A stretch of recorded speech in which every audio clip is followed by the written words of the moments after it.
Hello student, स्वागत है आपका एकमी क्लासेस के यूट्यूब चैनल पर। और आप सभी के भारी डिमांड पर आज हम लेके आए हैं केमिस्ट्री में रासायनिक समीकरण को संतुलित करना। ये बहुत ही इम्पोर्टेंट है। इस रासायनिक समीकरण से रिलेटेड 3 नंबर के क्वेश्चन आपके बोर्ड के एग्जाम में पूछे जाते हैं और 3 नंबर में 3 इक्वेशन दिया रहेगा, तीनों को आपको बैलेंस करना होगा। तो एक इम्पॉर्टेंट चैप्टर का वीडियो हमने बनाया था जिसमें लोगों का कमेंट था किस रासायनिक समीकरण को संतुलित करना भी सिखाएं, इसलिए वीडियो आपके डिमांड पर आज बनाया जा रहा है। आज हम सीखेंगे रासायनिक समीकरण को कैसे संतुलित करते हैं। तो उससे पहले ये जान लीजिए कि रासायनिक समीकरण को संतुलित करना जरूरी क्यों है। तो रासायनिक समीकरण को संतुलित करना जरूरी इसलिए है क्योंकि क्लास 9th में आपने पढ़ा होगा कि वैसी रासायनिक अभिक्रिया या किसी भी रासायनिक अभिक्रिया में अभिक्रिया से पहले और अभिक्रिया के बाद द्रव्यमान ना तो घटता है और ना तो बढ़ता है। मतलब अभिक्रिया होने से पहले जितना तत्व या यौगिक का द्रव्यमान रहेगा अभिक्रिया के बाद भी उतना ही होना चाहिए, मतलब दोनों ओर इक्वल होना चाहिए। हम देखते हैं कि कुछ समीकरण हमने लिखा है, ये इक्वल है या नहीं, द्रव्यमान संरक्षण के नियम के अनुसार है या नहीं। तो देखते हैं। सबसे पहले कुछ चीज़ जान लेंगे, पूरी ध्यान से देखेंगे। ये एक इक्वेशन लिखा हुआ है HNO3 प्लस CaOH2, बीच में एरो का साइन है और एरो के बाद है CaNO3 प्लस H2O। मतलब यहाँ पर जो है एरो से पहले जो भी चीज़ लिखा हुआ है ये है अभिकारक, मतलब कि जो अभिक्रिया करते हैं। अभिकारक का मतलब जो अभिक्रिया कर रहा है, जिसको रिएक्टेंट भी कहते हैं।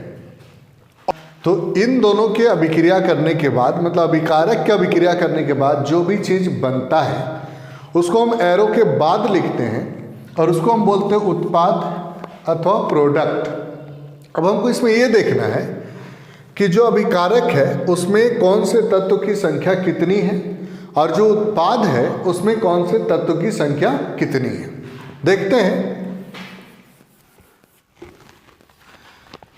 हमारा यहाँ पर अभिकारक है तो हम यहाँ से यहाँ तक में ये चीज़ देखेंगे कि हमारे पास सबसे पहले हाइड्रोजन कितना है। हाइड्रोजन ध्यान देंगे, यहाँ से यहाँ तक में आपको एक हाइड्रोजन दिख रहा है, मतलब यहाँ पर हाइड्रोजन का संख्या 1 है, नाइट्रोजन का संख्या 1 है और O3 है, इसलिए ऑक्सीजन का संख्या कितनी है तो 3 है। प्लस है और प्लस के बाद कैल्शियम दिख रहा है, कैल्शियम का संख्या 1 है। यहाँ पर ब्रैकेट में आपको OH दिख रहा है, ब्रैकेट के बाहर 2 दिख रहा है। इसका मतलब ये हुआ कि ये जो 2 है ये 2 से O भी मल्टीप्लाई होगा और H भी मल्टीप्लाई होगा। कहने का मतलब यहाँ पर O की संख्या 2 होगी चूंकि O 2 से मल्टीप्लाई होगा और हाइड्रोजन का भी संख्या कितना हो जाएगा 2 होगा क्योंकि ये भी 2 से मल्टीप्लाई होगा। हम देखते हैं कि टोटल हाइड्रोजन यहाँ पर कितना है। तो 1 हाइड्रोजन यहाँ पे है और 2 हाइड्रोजन यहाँ पे है। तो टोटल जो अभिकारक है इस अभिकारक में हाइड्रोजन की संख्या कितनी हो गई 3। ठीक है। अब हम उत्पाद में देखेंगे कि हाइड्रोजन की संख्या कितनी है। तो उत्पाद में हमको बस एक जगह हाइड्रोजन दिख रहा है यहाँ पे, तो हाइड्रोजन की संख्या कितनी है 2। तो हमको मालूम है कि यहाँ हाइड्रोजन 3 है, यहाँ हाइड्रोजन 2 है। तो इसको बैलेंस करना आसान नहीं होगा क्योंकि अगर यहाँ पर 1 से मल्टीप्लाई करेंगे तो ये 2 ही रह जाएगा और 2 से मल्टीप्लाई करेंगे तो 4 हो जाएगा और हमको करना उसको 3 है। तो फिलहाल उसको हम छोड़ देंगे।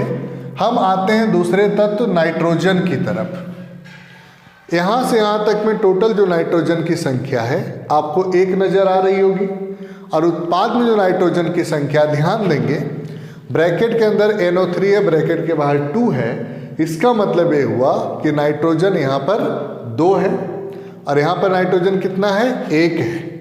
तो सबसे पहले हम नाइट्रोजन को बैलेंस करते हैं। बैलेंस करने की विधि होती है हिट एंड ट्रायल विधि। मतलब एक अंक हम अपने से उसमें बैठाएंगे, हिट करेंगे और ट्रायल करेंगे बैलेंस हुआ कि नहीं। कोई भी अंक हम यदि बैठाते हैं तो तत्व या यौगिक से पहले लिखेंगे, ना कि उसके बाद लिखेंगे। इन बातों का ध्यान रखेंगे। तो नाइट्रोजन वहाँ पर 2 था, नाइट्रोजन यहाँ पर 1 है, तो यहाँ पर नाइट्रोजन को 2 करने के लिए इसको 2 से हम गुना कर देते हैं। तो 2 कहाँ लिखेंगे? पहले, तत्व या यौगिक से पहले। तो 2 जब हम यहाँ लिखें तो यहाँ 2 लिखने का मतलब ये हो गया कि अब इस 2 से हाइड्रोजन भी मल्टीप्लाई हो जाएगा, नाइट्रोजन भी मल्टीप्लाई हो जाएगा और ऑक्सीजन भी मल्टीप्लाई हो जाएगा।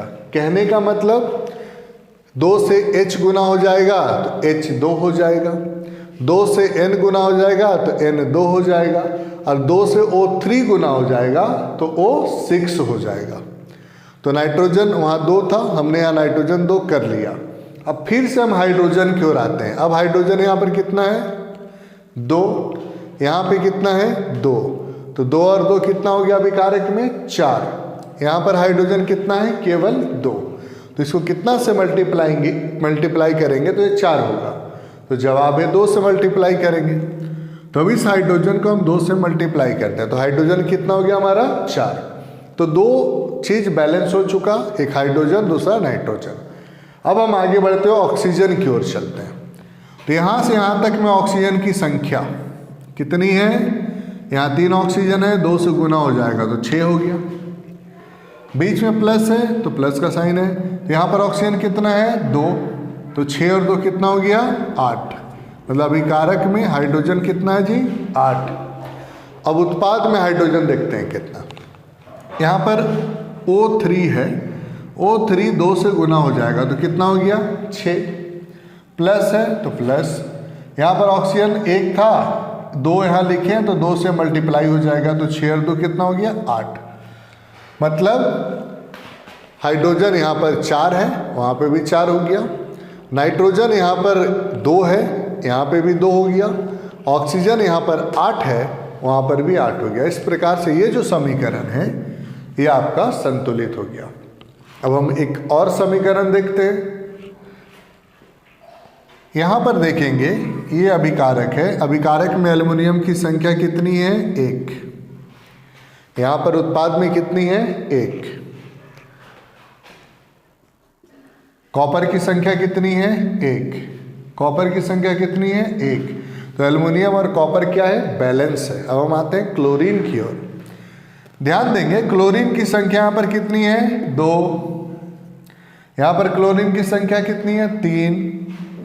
कहने का मतलब यहाँ क्लोरीन को हमको 3 करना है और क्लोरीन 2 है, तो 3 होना पॉसिबल ही नहीं है, क्योंकि 1 से मल्टीप्लाई करेंगे तो 2 रह जाएगा, 2 से करेंगे तो 4 हो जाएगा। इसलिए ये जो ऑड नंबर में संख्या है Cl3, इसको हम इवन में कन्वर्ट करते हैं, मतलब इसको 2 से मल्टीप्लाई कर देते हैं।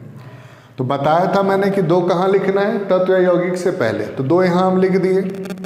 अब 2 लिखने के बाद क्लोरीन कितना हो गया? 3 यहाँ था, 2 से गुना हो गया तो क्लोरीन यहाँ पे कितना हो गया?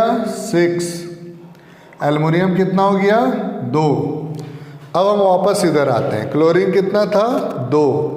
वहाँ कितना है? 6। तो कितना से गुना करेंगे तो ये 6 हो जाएगा। आंसर होगा 3 से। तो यहाँ पर क्या लिख देंगे? 3। लेकिन 3 लिखने का मतलब क्या हो गया कि अब 3 से क्लोरीन भी गुना हो गया, जिसका संख्या 2 था, अब 6 हो गया। 3 दूना 6। कॉपर भी कितना हो गया? 3।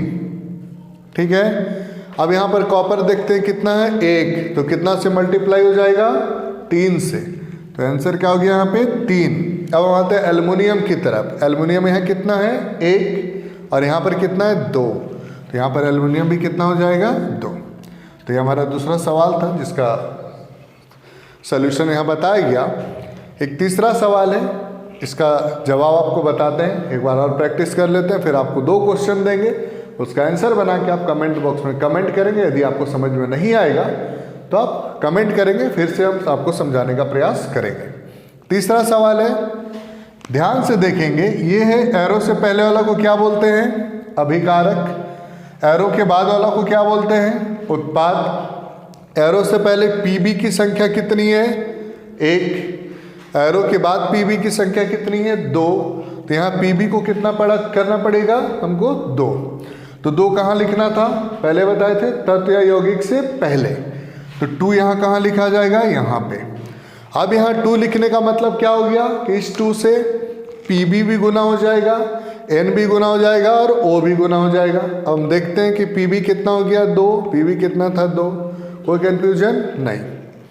ब्रैकेट के अंदर NO3 है, N कितना ब्रैकेट के अंदर 1 है, O कितना है 3 है। तो लेकिन ब्रैकेट के बाहर 2 होने की वजह से ये 2 से N भी मल्टीप्लाई होगा और O भी मल्टीप्लाई होगा, मतलब N इंटू 2। तो N यहाँ पे कितना हो गया 2 और 2 हम यहाँ पर बैठाए थे, तो 2 कितना हो गया 4।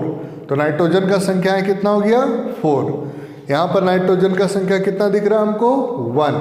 कितना से मल्टीप्लाई होगा 4 से, 4 इंटू N, 4N। अब हम आएंगे ऑक्सीजन की तरफ, ध्यान से देखेंगे। ऑक्सीजन यहाँ पे कितना है, अंदर में 3 था, ब्रैकेट के बाहर 2 है, मल्टीप्लाई हो जाएगा तो 3 दूना 6 हो जाएगा। और यहाँ चूंकि 2 से मल्टीप्लाई फिर से करना है तो 6 दूना 12। तो अभी कारक में ऑक्सीजन कितना है 12। हम चेक करेंगे कि उत्पाद में ऑक्सीजन कितना है, ध्यान देंगे। यहाँ पर 2 PbO है, मतलब ऑक्सीजन यहाँ भी कितना है 2। यहाँ O2 था, 4 से मल्टीप्लाई हो गया तो 4 दूना कितना हो गया 8, प्लस लास्ट में कितना है 2, 12 चाहिए था 12 हो गया। एक बार फिर से हम चेक करते हैं इसको। Pb कितना है 2, Pb कितना हो गया 2, कोई कन्फ्यूजन नहीं। नाइट्रोजन कितना था, यहाँ 2 था, 2 से मल्टीप्लाई हो गया तो कितना हो गया 4। यहाँ पर नाइट्रोजन कितना है 4। ऑक्सीजन पे ध्यान देंगे, कितना था 3 दूना 6, 6 दूना 12। ऑक्सीजन इधर कितना हो गया 2, 4 दूना 8, 10 और 2 12। तो ये था हमारा रासायनिक समीकरण को संतुलित करने से रिलेटेड वीडियो। आपको 2 सवाल दिए जा रहे हैं, दोनों सवालों का जवाब आप कमेंट बॉक्स में कमेंट करें। यदि किसी को समझने में अभी भी परेशानी है तो आप कमेंट करें, फिर से बताने का प्रयास किया जाएगा। 3 सवाल है जिसका सलूशन बना करके आपको कमेंट बॉक्स में कमेंट करना है, और जिनको समझ में नहीं आया उनको भी कमेंट करना है, फिर से समझाने का प्रयास किया जाएगा। फिर से एक बार अगर आग्रह होगा, वीडियो को अधिक से अधिक शेयर कर देंगे, लिंक को शेयर कर देंगे। यदि आपने चैनल को सब्सक्राइब नहीं किया है तो सब्सक्राइब कर लेंगे, और ऐसे ही हमारे वीडियो के साथ बने रहें।